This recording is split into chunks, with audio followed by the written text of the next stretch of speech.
What's up folks, Maximilian here, and you're watching some Black Ops 2, a domination gameplay using the M8. The M8 is actually one of the very few burst rifles in this game. You can make any of the assault rifles a burst rifle if you wish, with the rate of fire attachment, but besides this one, there's another triple shot rifle, and I don't seem to like that one very much. If anything, I was working towards this one a little bit more, because this one shoots 4 bullets every burst, and it puts out ammo really fast. I'll be doing some full gun breakdowns, but the point of this video is to give you guys some gameplay to watch and some impressions. So I'm about level 40 to 45 right now in my first prestige. There's a total of 10 prestiges in Black Ops 2, and you get to level 55.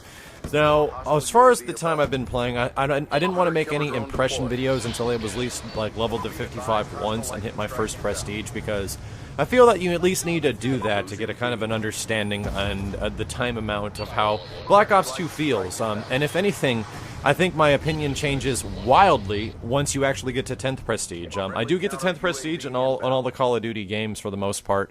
And I think that it's good to have one like kind of review and impressions at the end of your first like 55 levels, and then once you get to your 10th prestige at the end of that one, I'll probably make another impressions video of how Black Ops has evolved and things like that. So let's start off really quick. Let's talk about the maps. The maps in Black Ops 2 for the most part, and I talked about this a little bit before in a pre-release video, are pretty good. The only 2 maps I still have a real big issue with are the Metro, like I forget what it's called, the Railway map, and the Mall map, Plaza. Both of these maps I can do well on, but I don't like them very much. I think it's the fact that they're mostly indoors, and kill streaks don't work very well. There's a lot of corners indoors, and the B point on both of these maps is like wide out in the effing open.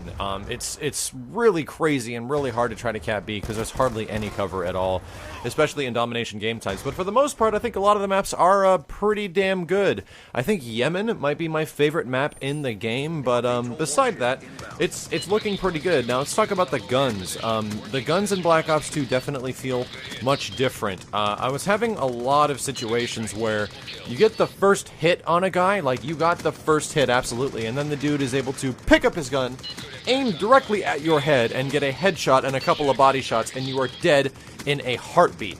That happens an awful lot. I don't know if that's something to do with the connection, but it definitely seems that keeping your target at first is really important in Black Ops 2, and even though you get the first shot, which was the epitome of Modern Warfare 3. In Modern Warfare 3, you had to get the first shot. That's all you had to do, and for the majority of time, you're going to win those gun battles. But in Black Ops 2, you have to keep your shot. That seems to be the most important part that I've realized while playing this game thus far. Even when it comes to guns with silencers or anything like that, you have to keep your shot and keep it in the body, and then they will die quicker, allowing you to live through their gunfight with you. That might also be a thing with the connections. For all you guys that don't know, when you search for games, the lag compensation and the overall lag between matches is still pretty bad in Black Ops, but how you alleviate this is just by making the matchmaking options better for the player, and pairing you up with people that are closer to you by proximity. And the game actually does this. When you search for public match before you actually get into a game, you can press X on the Xbox button or the Xbox controller. I think it's square on PS3. And you get an option to select by connection quality, and for the love of God, never search by anything other than best. I was playing under normal for almost my entire first prestige, and it is rough. It is extremely rough. You'll be running into guys like, you'll be aimed down sight down a hallway, you know that son of a mother is coming, and he'll be in running animation, is able to exit his running animation and shoots you down, even while you blast him with bullets. It's just, you do not want to deal with that. Anytime I run into a situation like that where it's like, I know you're coming, I'm going to shoot the hell out of you as soon as you do, and the guy's able to recover fast enough to shoot me down, that should never happen. I definitely fortified this area to the point of which I should be winning this gunfight. I think Woody's Gamertag recently made a video about this. It's completely true. It's one of those moments where I'm at a huge advantage here, and I'm not winning these gunfights. What the hell is going on? And you feel like, am I that bad at this game, or does everybody have the most amazing accuracy in the world? And I guarantee you it's not that everyone has the most amazing accuracy. It's that they're seeing things about a half second to a full second before you do. So please do that. Talking about the guns a little bit further, the shotguns, I'm starting to warm up a little bit. I like the KSG because the KSG is hard. It is really hard to use, but once you start to get good with it, it's so satisfying. It's one of the most satisfying shotguns in my opinion. I like the SPAS 12 variant one as well. That one's not bad, but the first shotgun I'm having a little bit trouble getting good with. Maybe I just have to use it a little bit more to understand it. But for all the shotguns, for the love of God, aim down sight. It'll help you out a ton. And as far as the spawning in Black Ops 2, yes, is in a poor state at the moment. But whenever a Call of Duty comes out, the spawning is always in a poor state, and there needs to be work to be done. With Black Ops 2, it's the exact same. Revenge spawning, this is kind of like the epitome of revenge spawning. Dudes are always popping up just around you, and I find myself getting killed by the exact same guy that just killed me upwards of like 3 or 4 times, and that will make you rage to no end, and that stuff is really bad. For the most part, I want to get rid of revenge spawning. I don't want to spawn anywhere near the guy that just killed me. Nowhere near him. I don't even want to see his face until I randomly come into a battle with him once again. So, if any of you guys are having trouble with some of these issues, please let me know. But for the most part, Black Ops 2 is a much more difficult Call of Duty. Getting UAVs is harder. Getting counter UAVs is harder. Waiting for things to unlock, harder. The maps in themselves are much smaller, which allows you to get into more engagements faster, and if anything, run into a lot of people in moments you might not want to run into them, and you have to deal with, well, a much bigger encounter than you might have wanted to.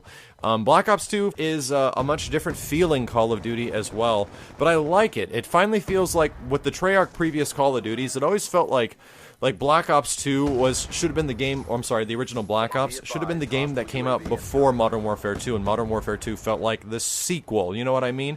Even though I liked Black Ops 2 a lot more in the long run, but the actual presentation and the way the game felt like it was the precursor to Modern Warfare 2. It was kind of the same thing with World at War. World at War felt like it was the game before Call of Duty 4, but it came out after. I feel like properly that Black Ops 2 feels that it sits comfortably as like the new Call of Duty, the new modern shooter, and I think that's because they finally went into modern or future warfare with this one. It just feels right, but for the most part, it's challenging. It's a lot more difficult than previous Call of Duties, in my opinion, but the big thing is that why I think a lot of people might not be liking it at first, everyone doesn't like a new Call of Duty at first because you're not good at it. It takes a little bit of time, and I was not doing well for like the first 30 levels, and I didn't get any really good games until soon after that, so don't worry guys, it just, like everything else, it just takes practice. Stay at it, and I'm sure you might enjoy it a little bit more, even though frustration will come along the way. But thank you very much for watching the video. Hopefully you enjoyed the domination gameplay. My name is Maximilian, signing out. Mission complete. Solid performance.